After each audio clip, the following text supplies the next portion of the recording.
In the city of Aethelburg, history was a commodity, but the future was a black market. Silas Vane lived and breathed that market, a quiet ghost in a city of roaring data streams and neon promises. He was an echo collector. His shop, tucked away in the city's old quarter where the rain always seemed to fall a little harder, was a library of whispers. Every object on his shelves, a tarnished silver locket, a chipped porcelain teacup, a worn leather-bound book, was an echo, a mundane thing that had, by accident or design, passed through a temporal anomaly. The journey had saturated them with a strange radiation, a psychic residue of their own futures. Silas was one of the few people with the natural talent and disciplined mind to interpret these whispers. It was a process he called attunement. He would sit for hours, his consciousness sinking into the object, filtering out the chaotic noise of 1,000 possible futures to find the strongest, most probable, signal, the echo of what was meant to be. It was a dangerous art. A weak mind could be driven mad by the paradoxes. For Silas, it was a penance and an obsession. His parents had been temporal physicists, lost to the very anomalies that created these artifacts. Each echo he collected was a piece of their legacy, a connection to the science that had taken them from him. He sat now at his workbench, his eyes closed, his thumb pressed against a simple ceramic teacup he'd acquired that morning. He pulled his thumb away, the vision fading. A woman with a dragon tattoo on her wrist would buy the cup tomorrow. She would laugh, and then she would drop it. A mundane, useless future. Most of them were. He logged the impression and placed the cup on a shelf, its brief, tragic story now known only to him. It was a quiet, lonely life, cataloguing the tiny heartbreaks and triumphs of forgotten objects. The chime above his shop door tinkled, announcing a visitor. A nervous, twitchy young man stood dripping on the welcome mat, clutching a small, heavy, lead-lined box. He was a data runner, a courier from the city's underbelly. "You're Vane. The collector? I was told you'd know what to do with this." I don't know. I was paid to lift it from a dead man's pocket. A corporate scientist, by the looks of him. Out near the new Aura X energy plant, in the restricted zone. The weird thing is, after I took the box, I looked back, and the body was gone. It just flickered and vanished. This thing feels wrong. I don't want it. It's yours.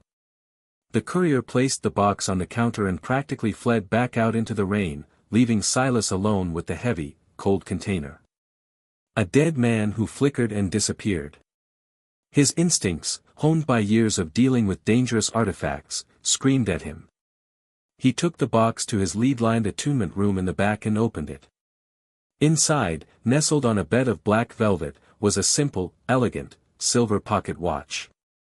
It was beautiful, but cold to the touch. Lifeless. Its future was a secret, locked away tight. Silas knew this would require more than a simple touch. This was a deep dive.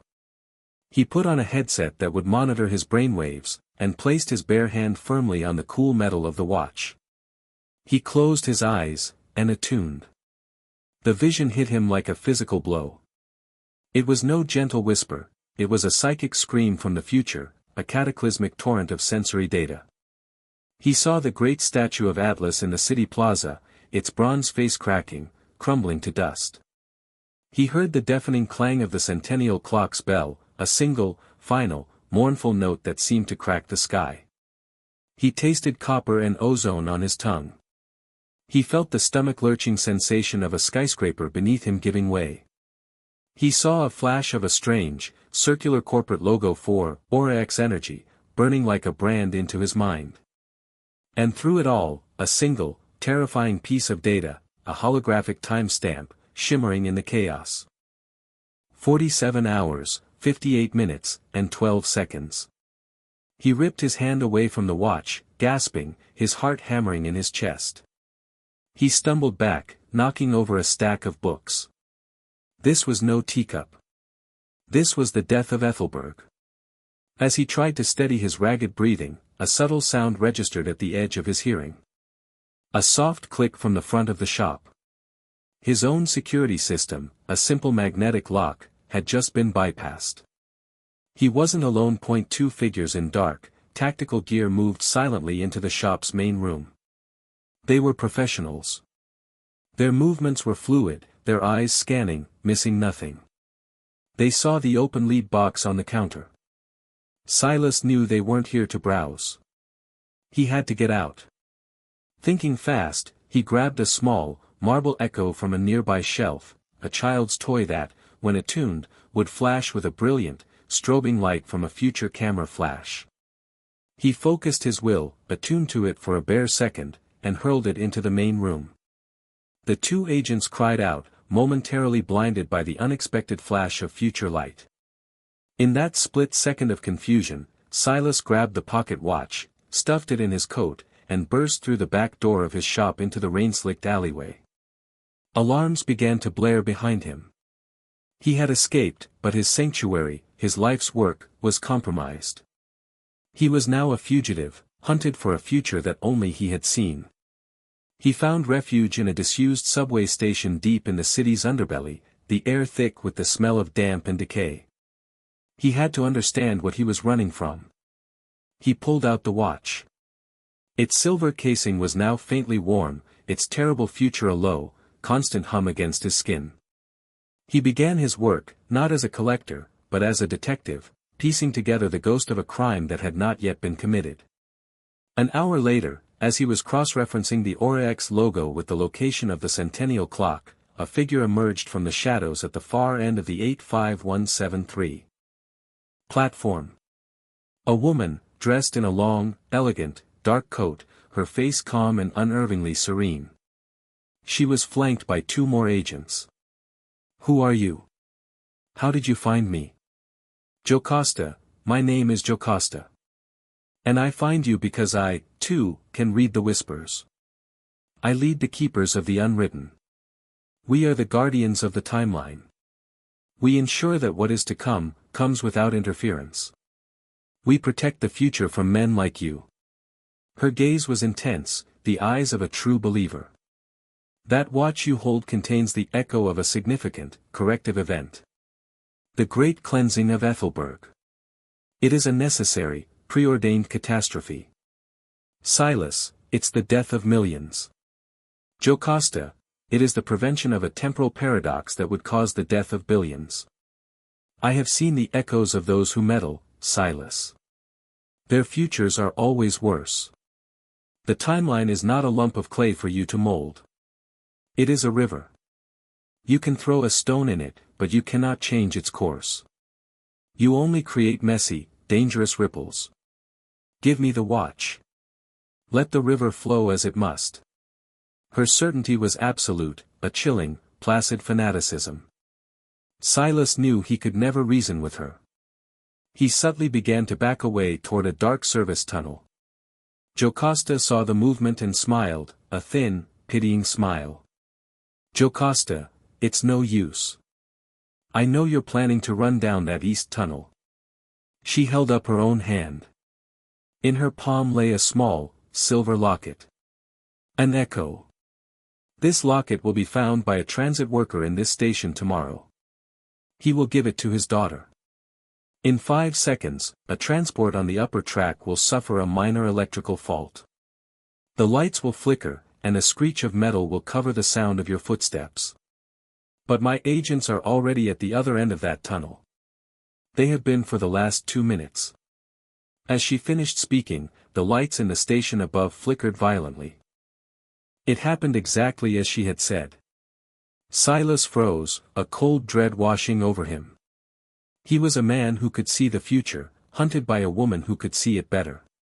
He was trapped, outmaneuvered, his own gift turned against him by an enemy who was always, and would always be, 1 step ahead.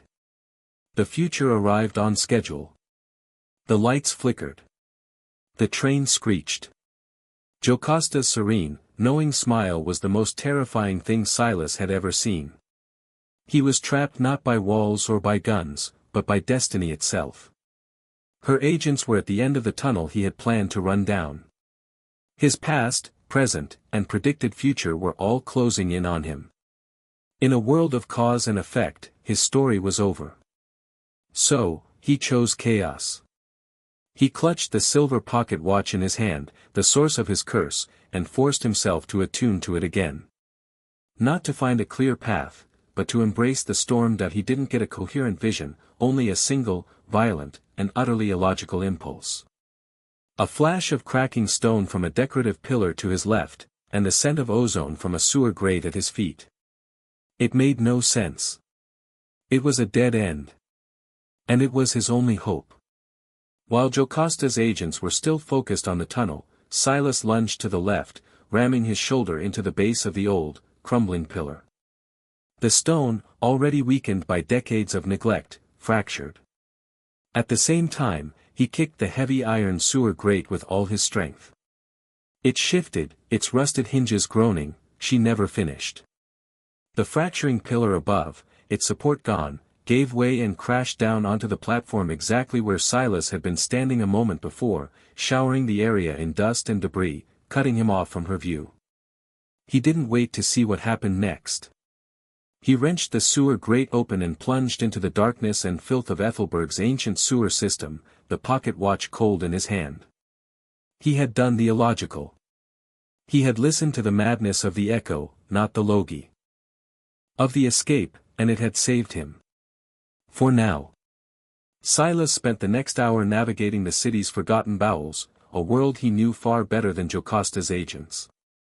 He emerged through a hidden exit into the back of a reclamation plant and made his way to his only remaining sanctuary, a small, lead-lined bolt hole hidden behind the boiler of a 24-hour laundromat. It was a place even he rarely visited, a ghost in his own life. Inside, under the glare of a single utility light, he finally had a moment to think. He laid the pocket watch on a small table. Its terrible future was a low, constant hum, a vibration he could feel in his teeth. 46 hours remained. He had to piece together the puzzle. The Aura-X energy logo, the epicenter. The centennial clock, the time and the place. The statue of Atlas crumbling, confirmation of the epicenter. The ozone, a byproduct of a chronal energy discharge. He accessed the city's public networks through a heavily encrypted terminal. He researched the new Aura-X power plant. It was a marvel of modern science and corporate hubris, a temporal energy reactor that generated power by creating and harvesting microscopic, controlled tears in spacetime. The news feeds were full of its praises, but Silas dug deeper, into the scientific forums, the leaked internal memos. He found what he was looking for, a series of hushed-up reports of minor chronal fluctuations, in the plaza around the plant. People reported moments of déjà vu, watches running fast then slow, echoes of conversations that hadn't happened yet. The reactor was already unstable. The cascade failure had already begun its slow, inevitable march. He couldn't stop it alone. He needed someone who understood the science, someone who could see the mechanics behind the magic. The name came to him from the deep archives of his memory, from the research notes his parents had left behind. Dr. Eris Thorne. A brilliant, once revered temporal physicist who had been the chief architect of the Aura-X reactor, until he was publicly disgraced and fired for raising safety concerns about the very cascade failures that were now about to happen. Thorne was now a recluse, a bitter Cassandra who had already seen the future and been punished for it. Thorne lived in a cramped apartment in the city's smog-choked industrial sector, the windows layered with signal-jamming foil. Silas had to prove he wasn't from Aura-X, or from Jocasta.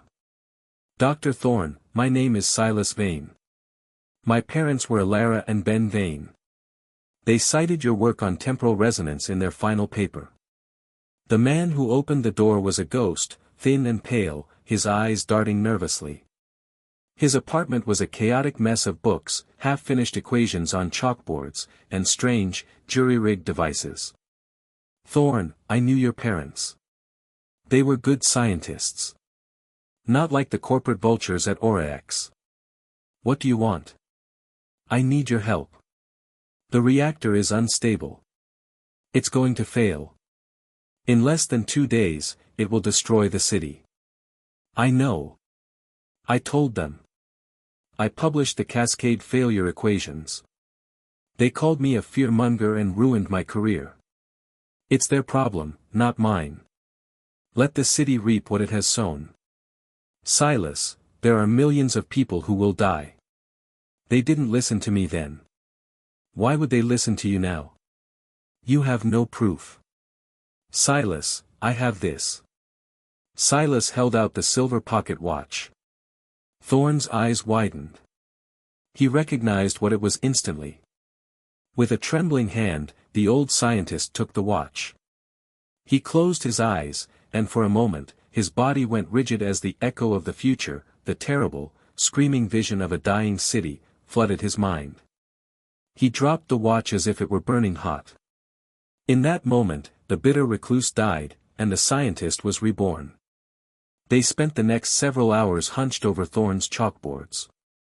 Thorn confirmed Silas's theory: a direct shutdown was impossible, it would trigger the cascade immediately. Their only hope was to create a temporal dampening field, a counterresonance of chaotic future echoes to disrupt the reactor's feedback loop. It could work. But the frequency needs to be precise. We need a symphony of spoilers. A harmony of chaotic futures. We need at least 5 different echoes, each with a unique temporal signature. We need a pointer, a randomizer, a precog, I have them.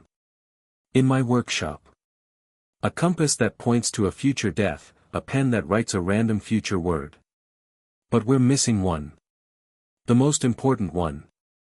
We need a powerful, stable, long-range precognitive echo to anchor the field. An anchor echo. Thorn, where would we find something like that? They're impossibly rare. Silas thought of Jocasta, of her serene confidence, of her ability to predict his every move. He thought of the silver locket she held in her hand. Silas, I know where one is.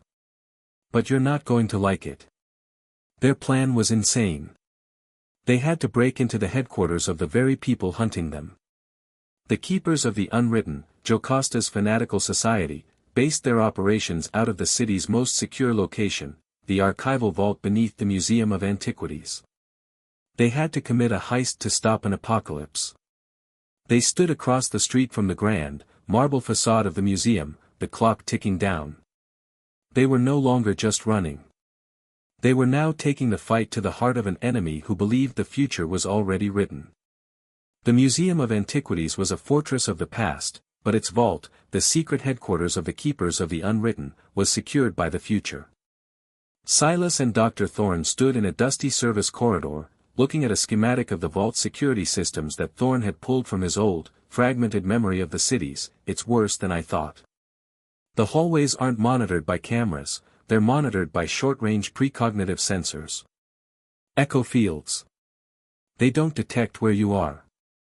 They detect where you are going to be. If you even decide on a path, the alarm is triggered before you take your first step. Silas, then we can't have a plan. We have to be as chaotic as the echoes themselves. Their infiltration was a masterpiece of intellectual subterfuge. To cross a guarded hallway, Silas held the precognitive fountain pen over a map. He didn't think of a path, he waited for the pen to twitch, to write a random, future word on a specific corridor, and in that split second, they would sprint down that path, their destination unknown even to themselves, their movements too random for the security system to predict. To bypass a locked door, Thorn used the death-predicting compass. It didn't point towards a person, but towards the death of a system. He scanned the wall until the needle spun wildly, pointing to a spot where a power conduit was scheduled for a maintenance failure in the near future. They opened the wall, bypassed the lock with a direct power surge, and were through. It was a heist conducted by listening to the ghosts of tomorrow. They finally reached the central vault. Inside, surrounded by shelves of powerful, dormant echoes, a single object sat on a velvet pedestal in the center of the room, encased in a shimmering temporal stasis field. A simple, elegant, silver locket. Jocasta's anchor echo. That stasis field, it's tied to her biometrics. Only she can open it. Silas, we don't need to open it. We just need to break the circuit. The locket clattered onto the pedestal. At the same moment, a piercing, station-wide alarm began to blare. Silas pulled out the disaster-predicting pocket watch. He attuned to it, not to see the vision, but to channel its raw, chaotic energy. He held it close to the stasis field's power source. Silas snatched the locket.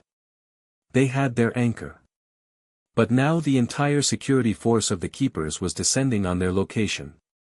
They raced through the museum's grand, echoing halls. Past priceless artifacts of a past they were trying to save. The city's centennial clock began to toll outside, its deep, resonant bells marking the final hour. Each clang was a hammer blow, counting down the last moments of Aethelburg's existence.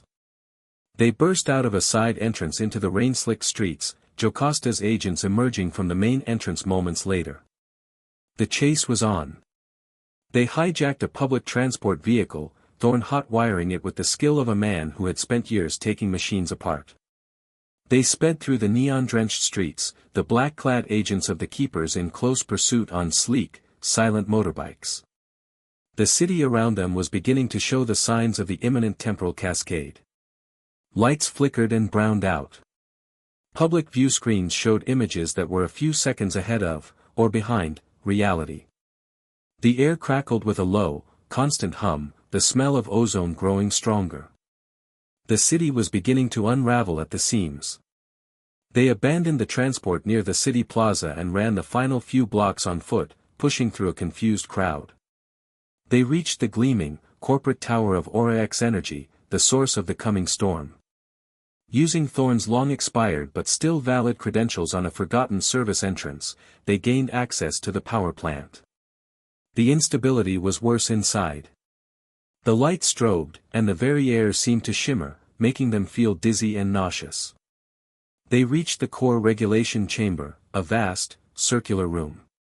In the center, the sphere of contained temporal energy was pulsing violently now, its calm blue light shifting to an angry, unstable red. As Silas pulled the echo artifacts from his bag, the chamber doors hissed open. Jocasta stood there, her serene expression finally gone, replaced by a look of desperate, fanatical conviction. Her agents flanked her, their weapons raised. "Stop! You fools! You don't know what you're doing. The paradox you will create will be infinitely worse than this cleansing." "You are wrong, Jocasta. The only paradox is a belief in a future that denies free will. We make our own destiny." While Thorn argued, creating a diversion, Silas worked. He was no longer a collector, he was a composer. He placed the artifacts around the core in the precise pattern Thorn had designed. The death compass. The precognitive pen. The liar's bell. And in the final, anchoring position, Jocasta's silver locket.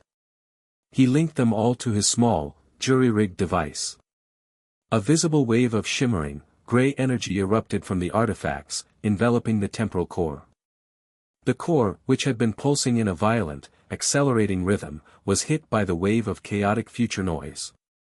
Its rhythm faltered. The angry red light flickered, sputtered, and slowly, beautifully, returned to a calm, stable blue. The cascade was broken. The feedback loop was silenced. In the sudden quiet of the chamber, a series of soft, metallic clicks could be heard. One by one, the echo artifacts, their futures averted, their prophecies now void, went silent. The pocket watch in Silas's coat stopped humming. The locket on the floor lost its inner warmth. They were just objects now, beautiful, mundane, and blessedly silent.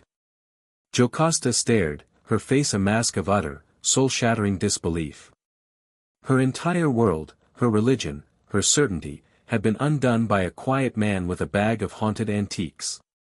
The future had been rewritten before her very eyes.